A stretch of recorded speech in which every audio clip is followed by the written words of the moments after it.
এই হাতে তো লাগ যা।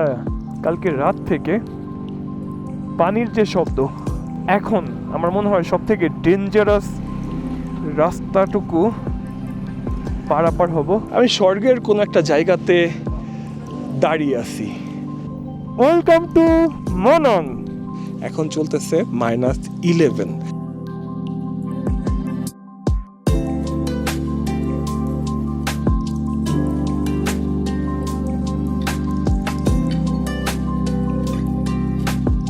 Good morning everyone, good morning from চামে হোটেল রয়্যাল গার্ডেন। এই উপরের রুমটাতে আমাদের দুজন মেম্বার ছিল, এই পাশের রুমটাতে দুজন মেম্বার ছিল, অ্যান্ড নিচের এই রুমটাতেও দুজন, টোটাল আমরা 6 জন, 3টা রুম নিই। হোটেলটার যদি আপনারা ভিউটা একটু লক্ষ্য করে দেখেন, তার সাথে এই সাইডের যে পাহাড়, এই সাইডে পাহাড়, এই সাইডে পাহাড়, মানে যেদিকে তাকাচ্ছি সেদিকেই পাহাড়, ইভেন হিমালয়ও দেখা যাচ্ছে। আমাদের রুমটা আপনাদেরকে একটু শো করি। আর এই রুমটা আমাদের ওয়ান নাইটের জন্য পড়ছে এক একটা রুম 1500 রুপি করে, মানে 3 রুম 4500 রুপি। এখানে 2টা বেড, সিঙ্গেল ভাই অলরেডি চিল করতেছে। তো বেড 2টা ভালো, তার সাথে ওয়াশরুমে হচ্ছে আমরা গিজারের সুবিধা পাইছি। আর চলে আসছিলাম যেহেতু জীবন ভাইদের রুমে, জীবন ভাইও চলে আসছে কই থেকে জানি। আমি ব্যাগ বাঁধিয়ে আসলাম। আপনি তো আমাদের মানে ওস্তাদ রেডি, মানে সবাই রেডি ইনশাআল্লাহ। তাহলে চলেন যাই। আমার বের হয়ে আসতেছে, চলো। আর যদি আপনারা আমার এই নেক সোয়েট শার্টটা একটু দেখেন, এই সোয়েট শার্টটা কিন্তু গ্লসের। কি চা খাচ্ছ একা একা? এই ঠান্ডার মধ্যে চাটা অবশ্যই প্রয়োজনীয়। অ্যান্ড এখানে বসেই কিন্তু আমরা গতকাল রাতে খাওয়া দাওয়া করছি, সকালে নাস্তা করছি। অ্যান্ড এখানে যে ব্যাপারটা দেখা যাচ্ছে, অনেক গ্রুপের স্টিকার, তার সাথে আমাদের ফেভারিট দ্য রোড ওরিয়র্সের স্টিকার, টোটালি ডিফারেন্ট। অ্যান্ড এটা একটু হিটার টাইপের কাজ করে। এখানে আমরা গতকালকে হাত দিয়ে একটু ঠান্ডা থেকে মুক্তি পাওয়ার জন্য ট্রাই করছি। গতকাল -4 পর্যন্ত আমরা দেখছি, আর এখন চলতেছে +4।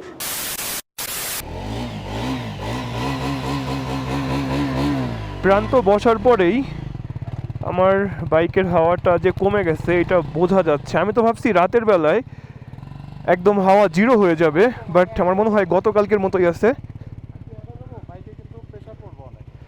তুমি একা যাবা? হাওয়া দিবা, প্লাস যদি লিক হয় এটা দেখবা, চেক দিবা। ওকে ওকে। প্রান্তকে দিয়ে বাইকটাকে পাঠাইছিলাম, সে হাওয়া দিয়ে নিয়ে আসছে। বাট এখানে আসার পর দেখলাম যে হাওয়াটা বের হয়ে যাচ্ছে, তার মানে এখন জেলটা ভরে তারপরে আসতে হবে। যেহেতু এখানে টায়ার দেখা যাচ্ছে, তার মানে আমার বাইকের চিকিৎসা হবে ইনশাল্লাহ। একটা জেলের দাম 1000 টাকা, মানে 1100 টাকা চাইছে, 1000 টাকায় রাজি করাইছি, তারপরেও বলে যে 1000 দিতে। তারপরেও যে পাইছি দোকানটা, এটাই আলহামদুলিল্লাহ। কারণ হাওয়া যখন এই বাইকটাতে, মানে গতকালকে 20-30 কিলোমিটার চালাইছি হাওয়া ছাড়া, তখন বুঝতে পারছি যে বাইকটা চালায় মজা নাই। যে বাইকটা দিছে, ওই পড়ে যাবে বাইক। কাহিনী তো বুঝতেছি না, জীবনে তো এইভাবে জেল দেয়া দেখি নাই আমি। এটা কি করতে চাচ্ছে সে? সবসময় তো নজেল দিয়ে দিই, অথবা ফুল টায়ার যখন খোলা হয় তখন দেয়া হয়। এই হাতে তো লাগ যা। হ্যাঁ কই নেই লাগে ঝটকা। 1000 টাকার জেল। নাম কি ভাই? Max Rider. ভাই ভিতরে তো মনে হয় জেল ছিল, দেখছেন? ওই যে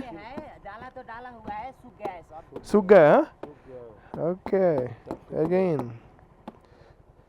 এই সিস্টেমে আর এমন জেল আমি এর আগে কখনো দেখি নাই। আর আমরা এখানে আসতে না আসতে এখানে আরো অনেক রাইডাররা আসছেন, তাদের বাইকে হাওয়া দিবেন, চেক দিবেন, আরো অনেক কাহিনী। আসলে যে রাস্তা অতিক্রম করছি, বাইকে সমস্যা হবে, দু একটাতে হতে পারে, এটা আসলে মেনে নেওয়া ছাড়া কোনো অপশন নাই। A few moments later.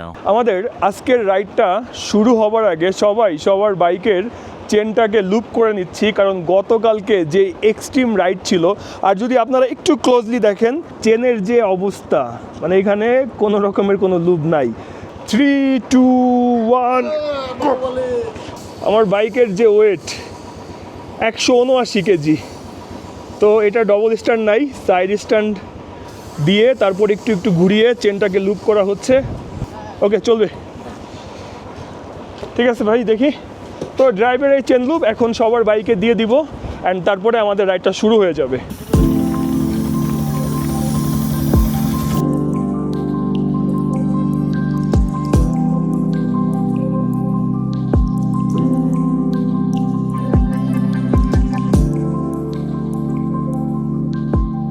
তাহলে রেডি প্রান্ত, ফাইনালি বাইকের কাহিনী টাহিনী সব কিছু শেষ। বিসমিল্লাহির রহমানির রহিম। ধুলার ঝড় সকাল থেকে এমন চলতেইছে। কালকে রাত থেকে পানির যে শব্দ, সেই শব্দটা আমরা খুব ভালোভাবে ফিল করতেছিলাম। অ্যান্ড এখন আপনারা কতটুকু বুঝতে পারতেছেন আমি জানি না, তবে খুব স্রোতে পানিটা যাচ্ছে। সামনে একটা ব্রিজ, এই ভিউটা আমাকে স্লাইটলি কার্গিলের কথা মনে করিয়ে দেয়। 30-35 কিলোমিটার যেতে হবে আজকে। এখন বাজে 12টা। এই টাইপের বাইক হচ্ছে বেস্ট এমন সিচুয়েশনের জন্য। তবে এই যে ট্র্যাম্পের এই বাইকটাও খারাপ না। ঠান্ডার মধ্যে তো ভাইজরটা যখনই খুলতেছি, দেখছেন কি অবস্থা, পড়তে গেছি। ভাইজরটা যখনই লাগাচ্ছি একটু পরেই ফগের জন্য কিছু দেখতে পারতেছি না। হেলমেটে একটা পিন লক সেট করে নিয়ে আসা উচিত ছিল আমার। ঘোড়ার গলায় ঘন্টা, সুন্দর।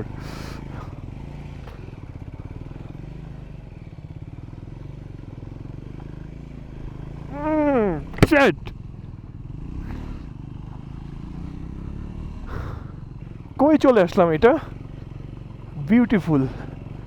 একটু ধূসর ধূসর লাগতেছে, বাট বর্ষার সিজনে আই থিঙ্ক এই জায়গাটা আরও বেশি সুন্দর থাকে। তখন সবুজের একটা ব্যাপার বেশি লক্ষ্য করা যাবে। একবারে উঠে যাওয়া উচিত ছিল আমার, এখানে দাঁড়িয়ে করছি ভুল।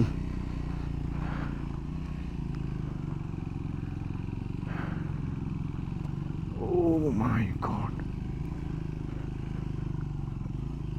Oh, oh. মানে প্যারা শেষ হয় নাই। ভাবতেছি ভিডিওটা আর করবো না, বাট এমন এমন রাস্তা চলে আসতেছে যেগুলো আপনাদেরকে একটু শো করার জন্য ট্রাই করতেছি। নেপাল রাইডের প্ল্যান যারা করবেন তারা সেফটি নিয়ে আসতে হবে, পারফেক্ট একটা বাইক চয়েস করতে হবে, তার সাথে রাইডার হিসেবে ভালো হতে হবে। এটা আমার কাছে ফিল হয়েছে ভাই। যে কোনো নতুন রাইডারের জন্য এই নেপাল রাইড না। জীবন ভাই তো অলরেডি 2 পা নামিয়ে দিয়ে, কিন্তু ওই সাইড দিয়ে যারা যাচ্ছে ওদের সাহস আছে, কারণ সাইডে কোনো কিছু নাই, একটু 19-20 হলেই শেট। ও সাইডটা অনেক বেশি ডেঞ্জারাস। সোহেল ভাই অলরেডি পড়ে গেছে। উঠার সময় তো প্যারা লাগবে, কারণ সাইডে তো কিছু নাই। দেখছেন কতটা সুন্দর লাগতেছে। পৃথিবী অনেক বড়। আমার এই পৃথিবীতে উড়ে বেড়াতে ইচ্ছে করে। হয়তো তেমন একটা অভিজ্ঞতা নাই ঘোরাঘুরির, তবে যতটুকু ঘুরছি আমার কাছে মনে হয় যে অনেক ঘুরে ফেলছি। আর এইটাই মনে হয় যে যদি আমি আরও ঘুরতে চাই, ঘোরার শেষ নাই। এই পৃথিবীটাকে শেষ করতে পারবেন না আপনি। ও রে ভিউ। আপনাকে আপনার চেষ্টা চালিয়ে যেতে হবে। আর আমার মনে হয় ঘোরাঘুরিতে যদি আপনার কষ্ট লাগে, খারাপ লাগে, এটাকে মেনে যদি আপনি ঘোরাঘুরি করতে পারেন, সেই ক্ষেত্রে আপনি ঘুরতে বের হন, কারণ এই সামান্য কষ্ট না, কষ্ট ভালোই হচ্ছে নেপাল রাইডে। এই কষ্টটা যদি মেনে নিতে পারেন তাহলে আল্লাহর এই সুন্দর পৃথিবীটার অনেক সৌন্দর্য আপনি উপভোগ করতে পারবেন।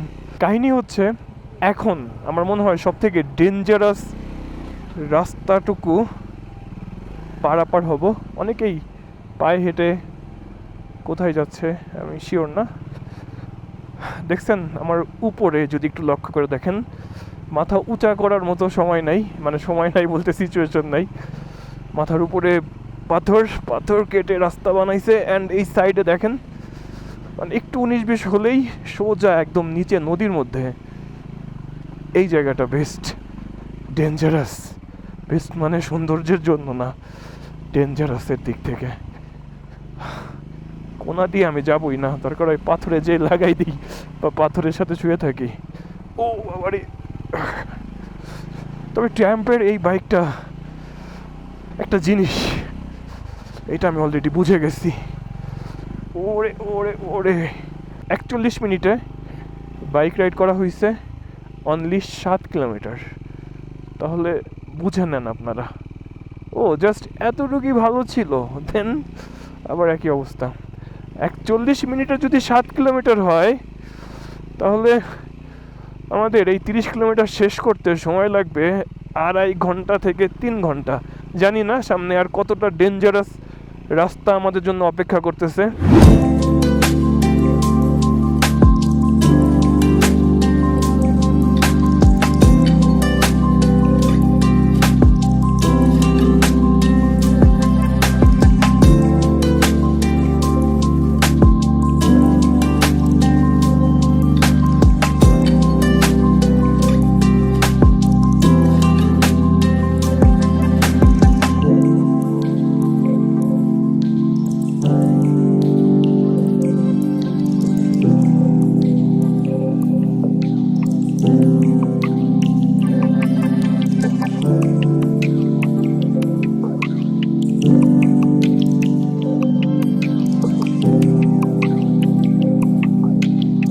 আমরা মানাং থেকে 4-5 কিলোমিটার পেছনে আছি। এইখানে একটা আর্মি ক্যাম্প। জায়গাটা অনেক বেশি সুন্দর, হিমালয়। যদিও এইটা কিন্তু মেইন রাস্তা না। ও হো, পুরা স্কিট করতেছে। চলে আসলাম ব্লু লেক। দূর থেকেই বোঝা যাচ্ছে যে এখানকার পানি কতটা ব্লু, মানে নীল।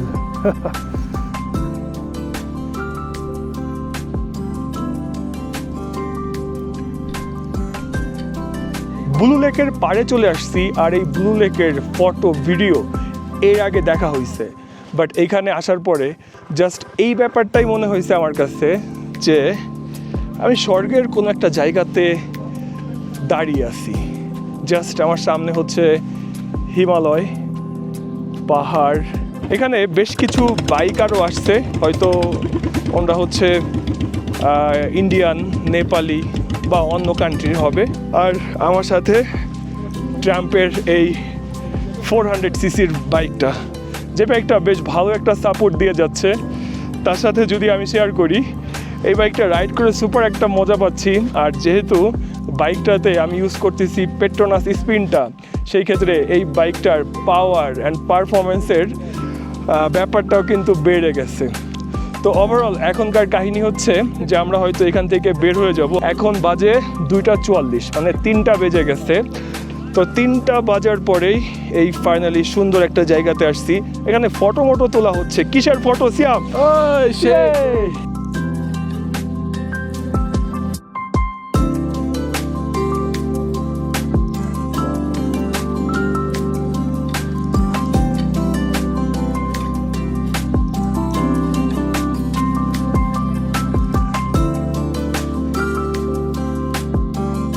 ওয়েলকাম টু মনন।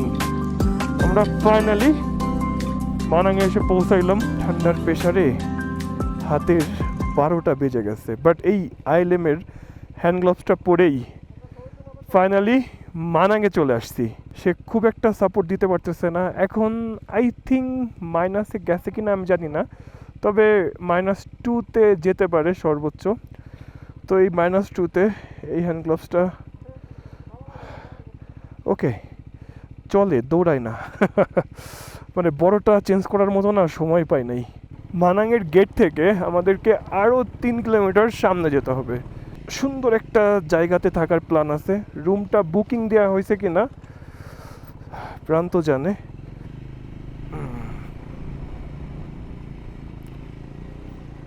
FZ লক হয়ে গেছে সামনে।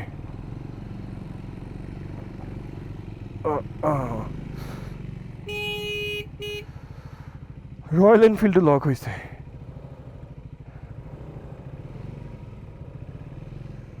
ডবল ছিল তো, না সরা পর্যন্ত আমি উপরে উঠবো না। ওকে ওকে, আই থিঙ্ক ডান।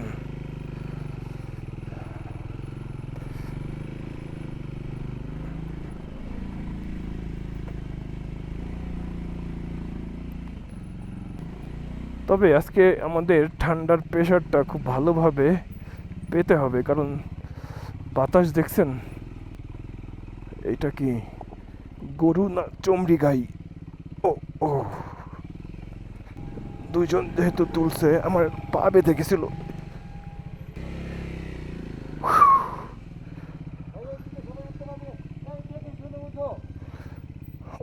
ওদের ব্যাগ বেঁধে যাবে। মানাঙে পর্যটকদের জন্য, মানে নেপালের বাইরের কান্ট্রির জন্য কিন্তু এন্ট্রি করতে হয় ACA এন্ট্রি পারমিট চেকপোস্ট। কথা বলতে না একটু কষ্ট হয়ে যাচ্ছে, প্রচণ্ড ঠান্ডা। আর এইখানে পার পারসনকে দিতে হইছে 2000 টাকা, আর পাসপোর্টের ইনফরমেশন দিয়ে এন্ট্রিটা হয়ে গেছে। আর আমরা থাকবো হচ্ছে অ্যালপাইন হোমে। কেমন আলামিন? অরিজিনাল রুমগুলো কেমন? আমাদের রুম কোনটা? নিচে বেশ কিছু রুম আর উপরে হচ্ছে আমাদের রুম।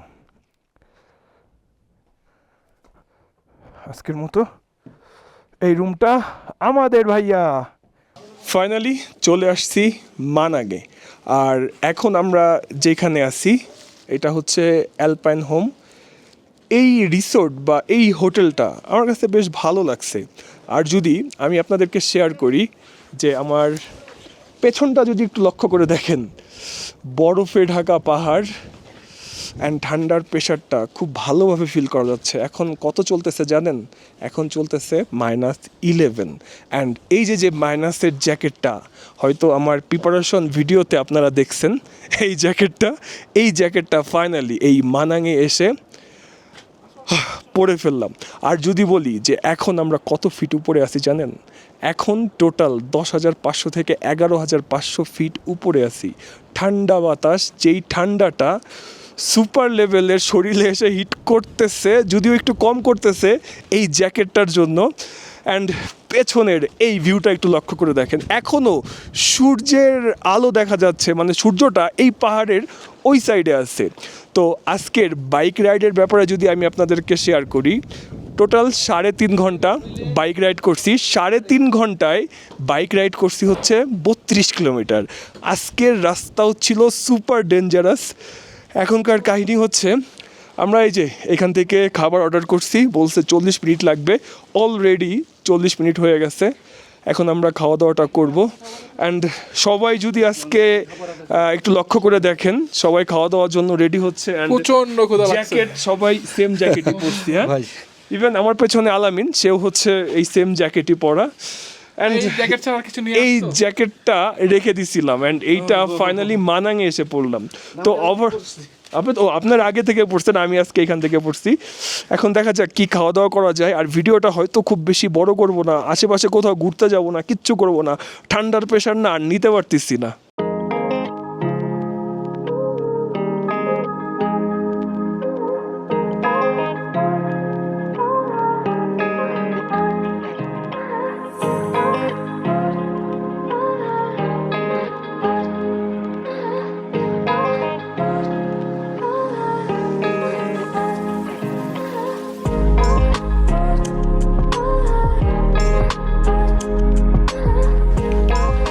কাহিনী হচ্ছে খাওয়া দাওয়া করার জন্য আমরা যে জায়গাটাতে আসছি এইখানে এসে দেখি যে টোটালি ওয়েদারটা গরম, ভিতরে হচ্ছে হিটার টাইপের কিছু একটা আছে। জীবন ভাই জ্বলতেছে তো এটা জ্বলবে কটা পর্যন্ত? 9টা পর্যন্ত। এই ভাই আছে, ভাই বলতেছে এইখানেই থাকবে। আসলে এখানে খুব মজার একটা জায়গা। আর যদি আমি আপনাদেরকে খাবারের মেনু আর খাবারটা শো করি, একই টাইপের মেনু, বাট এই মুরগির মাংসটা দেখতে সুপার লাগতেছে। তার সাথে হচ্ছে পাঁপড়, ভাত, সবজি, অ্যান্ড আজকের ডালটা এটা দেখতে আমাদের বাংলাদেশি ডালের মতোই লাগতেছে। তো এই যে প্যাকেজটা, এটার প্রাইস কত জানেন? এটার প্রাইস হচ্ছে 950 টাকা। আমরা যখন নেপালে আসার পরে থামেলে ছিলাম, ওইখানে বাঙালি খাবারের দাম কিন্তু মোটামুটি রিজনেবল ছিল। যত ভেতরে আসছি ততই খাবারের দামটা বাড়ছে, অ্যান্ড বাড়তে বাড়তে সেটা 900-950 পর্যন্ত গেছে। ঠিক আছে, খাওয়া দাওয়া করি। প্রতিদিন ঘুমাতে ঘুমাতে রাত 1টা-2টা বাজে, আর প্রতিদিনই ভাবি যে আজকে ল্যাপটপটাতে বসে কাজটা শেষ করব অ্যান্ড নতুন একটা ভিডিও আপনাদের জন্য আপলোড করব। বাট এইখানে যেই সিচুয়েশন বা যেই অফরোডিং করা হচ্ছে বা ওভারঅল শরীরের যে অবস্থা থাকে, ভিডিওটা না আর শেষ করা হয় না। তবে আমি আমার ল্যাপটপটা ঠিকই ওপেন করি, আমার ডিভাইসগুলো থেকে ফাইলগুলোকে ট্রান্সফার করি। অ্যান্ড এখন যদি আপনাদেরকে শো করি, এই দেখেন ল্যাপটপটা অন করে রাখছি, তার সাথে ভিডিও এডিট চলতেছে, আর বাজে হচ্ছে মাত্র 9টা 46।